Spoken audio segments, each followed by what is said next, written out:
La chute des Intouchables prend un nouveau tournant dans l'affaire Epstein. Ce 19 février 2026, la police britannique a arrêté Andrew Mountbatten Windsor, anciennement connu comme le prince Andrew, dans le cadre d'une enquête pour misconduct in public office, faute dans l'exercice des fonctions officielles. Alors, qu'est-ce qu'on lui reproche véritablement dans l'affaire Epstein? Selon les informations relayées par plusieurs médias, l'enquête porte sur des soupçons de partage de documents ou d'informations sensibles liées à son rôle d'envoyé du commerce britannique qui auraient pu être transmis à Jeffrey Epstein au début des années 2010. On se demande bien contre quoi cela aurait pu être transmis. Des perquises auraient également été menées dans les propriétés en Angleterre, tandis que les autorités insistent sur la nécessité de protéger l'intégrité de l'enquête en cours. Évidemment, à ce stade, on parle encore d'allégations, de procédures, pas d'un verdict. La présomption d'innocence s'applique.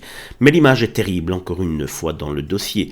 Epstein agit comme un révélateur, faisant vaciller ceux qui pensaient pouvoir traverser la tempête sans jamais rendre des comptes. Dans le même cas, un petit peu, c'est l'annulation de Bill Gates, l'annulation de son discours pour un très grand rassemblement sur l'IA aujourd'hui.